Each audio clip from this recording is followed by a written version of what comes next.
You know what I'm the most proud of in the last 10 years of when I decided, I dreamed up this project, my empire that I'm building. I said, let's take some grain bins and attach them to a barn. Let's make this barn look authentic and add some grain bins to make living space out of the grain bins. 10 years ago, I drew up 3 different designs, and then it took 2 years to find somebody that would even sell me a grain bin. At that time in my life, grain bin homes really were not a thing and they didn't exist. I saw a couple grain bins turned into bars, and I'm like, what would be really cool is if I turned them into living space. While I'm waiting to build on this property, because I had to pay it off before I could build on this property, meanwhile paying attorney fees to divorces and all kinds of stuff, trying to keep my head above water, I scrapped like a son of a bitch getting reclaimed material so I could build what I had dreamed up. And the other building right there, that was a complete afterthought.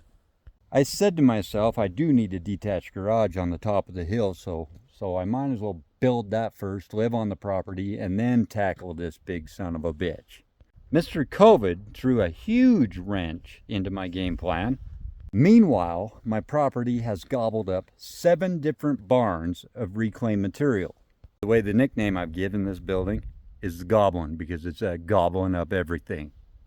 I have literally went through about 80 6x6 reclaimed materials. I do not sell any reclaimed material to anybody else. I use it for my own projects, and I gather it by myself. Sometimes I have help and I donate some material to these other people.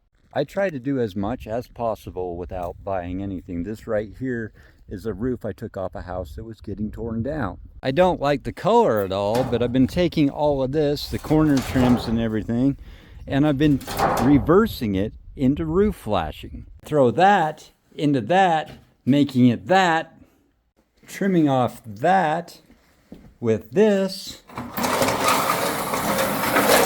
and doing this. And then I throw that into that with all the other mixed matched metals that I used to have. Then, because I used to have a standing seam roof machine, I have all these cutoffs here because I'd have to buy a 4-foot roll of metal, have it slitted, and I'd have to buy the drop. So this right here, I throw it in that break. I make my own flashing and my own drip edge. Then go out to my boneyard and I take the shingles that were out there and I put them up here. These were used. Yes, they're used. They're a product that I brought in on a special order. Customer didn't like it. I ripped them all off. It was February. They never had time to actually really do anything. So I am reusing what's on my inventory. I brought in ridge cap for it, this high ridge, because it was supposed to match that, so they never got used. And then instead of going to a store picking out a color that would look good on the barn, I decided, those are going to look just fine. Let's use those. Put on the custom drip edge I made, the used shingles, the used flashing that I converted, just like that. Then this slope, so this kind of metal down that I reclaimed on top of everything. See it all the way down there and all the way down there? I have a plan for this old chimney cap too. That chimney cap is going to make the rest of the flashing, the counter flashing that goes onto the metal roof. No, we don't stop there. We throw it on the ceiling after it's insulated. So the entire ceiling is all reclaimed materials in here. That is finished, promise. It's insulated. That being said, on a small iceberg scale, I've basically saved well over $1 million. What do I make every day? Practically nothing.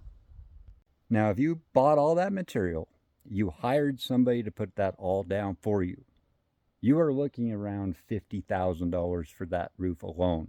Just the roof. You know what it cost me? Just a lot of sweat and work. However, I do not reuse ice and water shield. That I do actually buy, which is on the majority of that roof.